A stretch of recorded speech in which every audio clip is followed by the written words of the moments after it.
क्यूपरम metallicum, common name copper. Spasms and cramps. Spasm का मतलब होता है इनवॉलंटरी कंट्रैक्शन होना, क्रैम्प माने ऐठन होना, pain due to fatigue. Symptoms dispose to appear periodically and in groups. जो सिम्टम्स हैं वो पीरियडिकली यानी बार बार होते हैं और ग्रुप में होते हैं। Mental and physical exhaustion from over exertion of mind and loss of sleep. Mental और फिजिकल एग्जॉशन हो जाता है, बहुत ज़्यादा थकान होती है ओवर एक्सर्शन ऑफ माइंड की वजह से, बहुत ज़्यादा माइंड के इन्वॉल्वमेंट की वजह से। ऐसे जैसे कोई पढ़ाने का काम करता है, कोई अकाउंटेंट है जिसमें बहुत ज़्यादा दिमाग खपता है। एंड लॉस ऑफ स्लीप, और नींद गायब हो जाती है, ऐसा कॉकुलस और नक्स भूमिका में भी देखने को मिलता है। Attacks of unconquerable anxiety.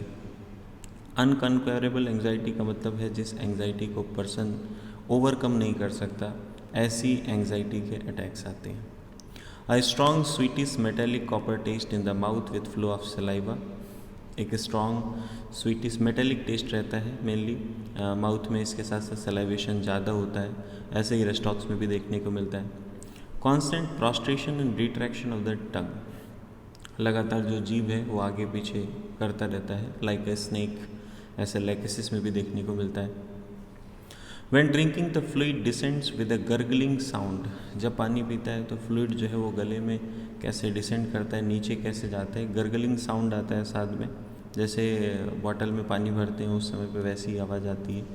तो आर्सेनिक और थूजा में भी ऐसा देखने को मिलता है। कॉलरा मॉर्बस और एशियाटिक कॉलरा, ये जो आपका कॉमन कॉलरा होता है इसी का ओल्ड टर्म है cholera मॉर्बस।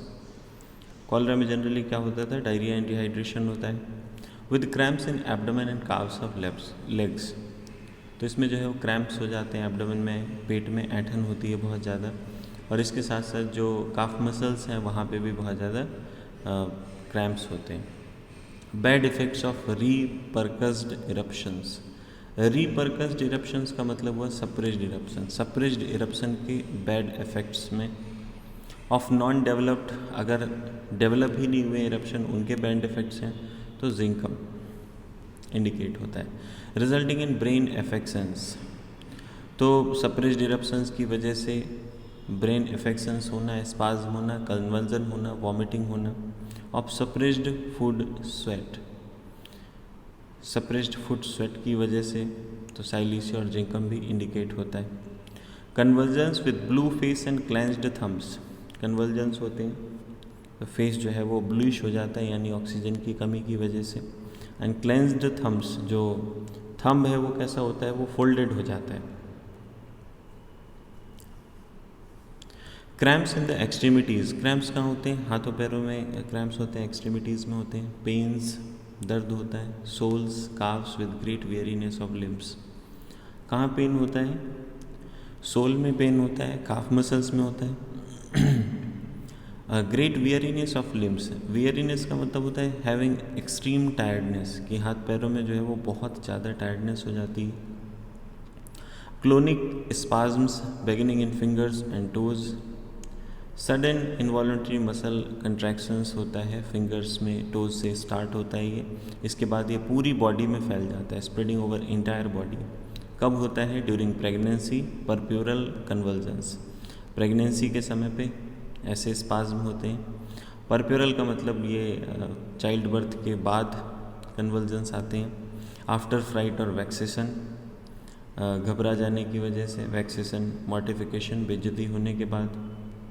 From metastasis from other organs to brain, या मेटास्टेसिस यानी जो कैंसर सेल्स हैं वो किसी दूसरे ऑर्गन से ब्रेन में स्प्रेड हो जाती हैं, तब ऐसे क्लोनिक स्पाज्म्स आते रहते हैं। From other organs to brain, ऐसा जिंकम में भी इंडिकेटेड है। Paralysis of tongue, imperfect stammering speech. Tongue की जो है वो पैरालिसिस होती है तो स्टैमरिंग होने लग जाता है। मतलब परफेक्ट स्टैमरिंग का मतलब होता है किसी एक पर्टिकुलर वर्ड पे जो है वो हकलाता है पेशेंट, लेकिन इम्परफेक्ट स्टैमरिंग का मतलब है जब वो परफेक्शन नहीं, उसमें किसी भी तरह से उसमें हकलाना हो सकता है, स्टैमरिंग हो सकती है। इपीलेप्सी, इपीलेप्सी का मतलब क्या है, एक डिसऑर्डर है जिसकी वजह से रिकरेंट सीजर्स आते हैं। Aura begins in the knees and ascends. देखिए आउरा टर्म यहाँ पर क्या है, आउरा टर्म है टोनिक सीजर के लिए कहा जाता है, जिसमें सडनली मसल कंट्रैक्ट हो जाता है। तो aura begins in the knees and ascends, तो ये जो टोनिक कंट्रैक्शंस हैं नीज से स्टार्ट होते हैं और फिर ऊपर की तरफ बढ़ते हैं। Aggravation at night during sleep, रात के समय पे ज़्यादा एग्रेवेशन होता है, ज़्यादा दिक्कत महसूस होती है। बिफोर आना में भी ऐसा ही है। About new moon at regular intervals menses, तो न्यू मून के टाइम पे, न्यू मून का मतलब क्या हुआ, जो फर्स्ट ल्यूनर फेज होती है, ठीक है, फुल मून से पहले वाला टाइम, तो उस समय पे एग्रेवेशन होता है एट रेगुलर इंटरवल्स। तो रेगुलर इंटरवल्स पे मेंसेस के जैसे ही मेंसेस के साथ ये एपिलेप्सी होने के चांस होते हैं। फ्रॉम फॉल और blow up the head from getting wait, या एपिलेप्सी गिरने की वजह से या सर पे चोट लगने की वजह से या फिर भीगने की वजह से एपिलेप्टिक सीजर्स होना। कफ हैज़ अ गर्गलिंग साउंड, कफ में कैसा गर्गलिंग साउंड होता है, वही गड़गड़ाहट की आवाज़ आती है। As if water was being poured from a bottle, ऐसे आवाज़ आती है जैसे बोतल से पानी गिराया जाता है। Cough ameliorated by drinking cold water, specific है क्यूपरमेट में कि कफ जो है वो ठंडा पानी पीने से कफ में आराम मिलता है, और ऐसे ही कॉस्टिका में भी देखने को मिलता है। Aggravation by drinking cold water, तो स्पॉन्जिया टोस्टा मेडिसिन है। अगर ठंडा पानी पीने से कफ एग्रेवेट करता है देन स्पॉन्जिया टोस्टा। वोपिंग कफ, वोपिंग कफ पर्टुसिस को बोला जाता है। लॉन्ग लास्टिंग सफोकेटिंग स्पाज्मोटिक कफ, लंबे समय तक रहने वाला। सफोकेटिंग मतलब जिसमें ऑक्सीजन की कमी हो जाती हो, ऑक्सीजन हंगर फील होता हो। स्पाज्मोटिक कफ कहने का मतलब जो सडन वायलेंट कफ होता है, अनेबल टू स्पीक, तो पेशेंट जो है वो बोल नहीं पाता है। Breathless, blue face, rigid, stiff, 3 attacks successively. खांसी कैसे आती है, खांसी की वजह से बोल नहीं पाता है, सांस लेने में दिक्कत हो जाती है। फेस ब्लू पड़ जाता है ऑक्सीजन की कमी की वजह से। बॉडी रिजिड हो जाती है, स्टिफ हो जाती है। और कफ के 3 अटैक्स आते हैं सक्सेसिवली, 3 बार खांसी आती है लगातार। ऐसा ही आपको स्टेनोमेट में भी देखने को मिलता है। Vomiting of solid food after regaining consciousness, और ब्रीथलेस होने के बाद, ब्लू फेस होने के बाद पेशेंट कैसा हो जाता है, अनकॉन्शियस हो जाता है।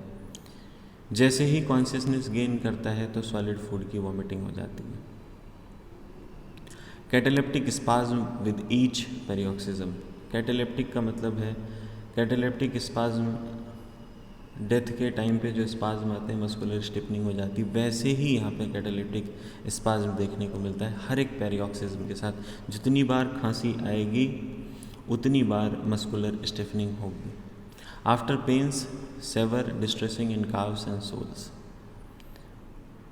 आफ्टर पेन्स, सेवर का मतलब होता है जो ऐसा जैसे फ्रैक्चर में दर्द होता हो, टूटने वाला दर्द कहते हैं।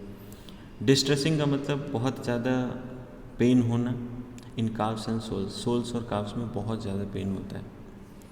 रिलेशंस की बात करें तो क्यूपरमेट कॉम्प्लीमेंट्री कैलकेरिया का यहाँ पर कंपैरिजन किया जाता है आर्सेनिक, वेरेट्रम और क्यूपरमेट का कॉलरा में एंड कॉलरा मॉर्बस में।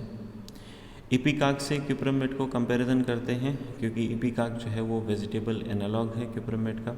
Veratrum follows well in whooping cough and cholera, cuprum met को वेरेट्रम जो है वो अच्छे से फॉलो करता है वूपिंग कफ में, पर्टुसिस में और कॉलरा में। Apis and zinc in convergence from suppressed exanthems, apis और जिंकम जो है वो फॉलो वेल करते हैं कहाँ पे, कन्वर्जेंस में और सप्रेस्ड एक्सेंथेम्स में। एक्सेंथेम्स मतलब स्किन रैश होना, इरप्शन होना। एग्रेवेशन, क्यूपरमेट में एग्रेवेशन किन किन चीज़ों से है, कोल्ड एयर से, कोल्ड विंड से नाइट में, एंड सप्रेस्ड फूड स्वेट या फिर एक्जेंथेमा से, यानी जो स्किन रैसेस है, एरप्शंस है, इनकी वजह से एग्रेवेशन होता है। सप्रेस्ड फूड स्वेट और एक्जेंथेमा से। एम्ब्लुरेशन की बात करें तो नाउजिया से, वॉमिटिंग से, कफ से, and by a swallow of cold water, या ठंडा पानी पीने से। ठंडा पानी पीने से एम्ब्लुरेशन है, ठंडी हवा से एग्रेवेशन है, ठीक है। So thanks for watching, like, share the video with your friends, comment the topics you want me to explain and subscribe the channel for more videos on homeopathy.